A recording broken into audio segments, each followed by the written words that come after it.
Hi guys, Mons here. On this episode about the Mons, what I'm going to be looking at is the AFCON preview starting on Sunday.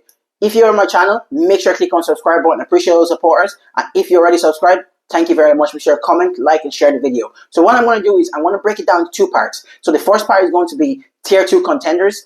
The contenders I see that are just below Tier 1. And then the next part of the video is going to be Tier 1 contenders. And I'm going to give my Young Player of the Year, my Young Player of the Tournament, Player of the Tournament, and also Top Goal Scorer of the Tournament towards the end of the video. Thank you very much. I hope you enjoyed this video. I'm going to go through the Tier 2 teams here. The first team I'm going to go through in Tier 2 is going to be Nigeria, of course. That's obviously my home country. I'm going to try my best not to be biased. Like I said, I have them in Tier 2. They aren't good enough for Tier 1.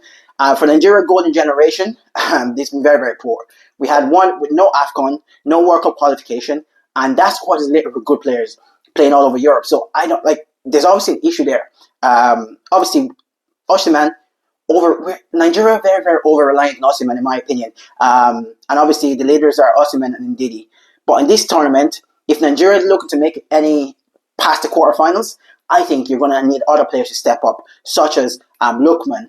And I think this is going to be a big tournament for Samuel Chukwueze, simply because he's playing well for Fulham. He's been in really good form, and I think he's going to start majority of games. I think it's going to be Lookman, Chukwueze, and Osimhen front three going forward for Nigeria in this tournament.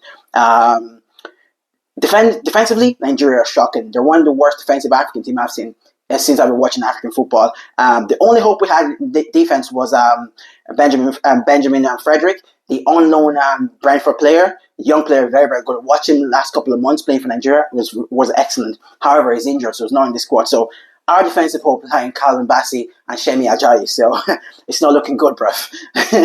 And for me, if Nigeria gets to the quarterfinal, I think it's going to be a success. Other Nigerians might not agree with me simply because the team is overrated. However, I don't think this team is going to be up to any good in this tournament.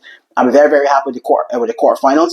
However, if they do face any of the top Tier 1 teams, like I picked Morocco, Senegal, Ivory Coast, or if Nigeria face any of the Tier 1 team in Mars, apologies.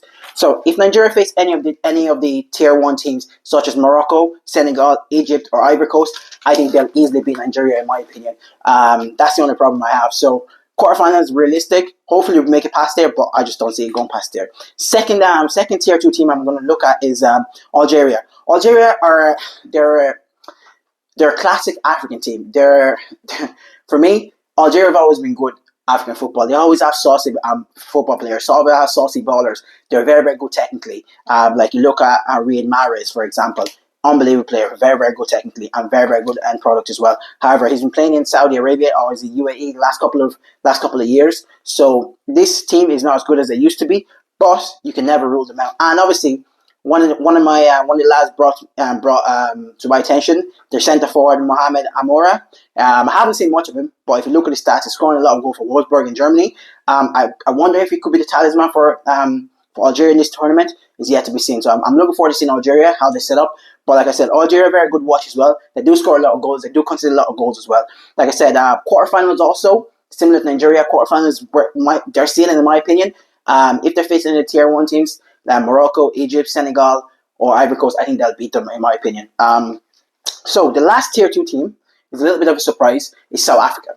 South Africa, the last couple of years, they've produced a good number of football players, especially in the South African League, Premier League. And I think this is a South African golden generation to qualify for the World Cup for the first time in a very, very long time, probably since 2010 when they were the host nation. Like I said, they produced many young players, such as I think his name is Chandre Campbell. He plays in Belgium. Very, very good attacker. Solid team. They have good chemistry. Most of the players are home based. They have a couple of players there around Europe, but like I said, good chemistry. Because most of the players are home based. So I'm really looking forward to seeing South Africa play. They're in a pretty decent group as well, so I'm really, really looking forward to South Africa play. So for me, the outsiders in this group, for example, is going to be Democratic Republic of Congo, Burkina Faso, and Gabon. Those are the outside chances that could cause an upset to one of the Tier 1 or Tier 2 teams, in my opinion. You look at Gabon, you have Aubameyang, and you look at Burkina Faso or Democratic Republic of Congo. They're a very rigid, solid team. The AFCON is always a weird tournament simply because players are really, really good in Europe. They can come to play in AFCON and look like dog shit.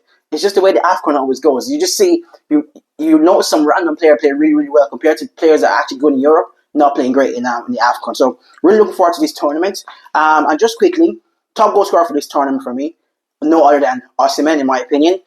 Player of the tournament is going to go between Brahim Diaz and Salah, in my opinion. And a young player of the tournament is going to be between Diamonde for Ivory Coast, Ahmad Diallo, or Lamine Camara, in my opinion.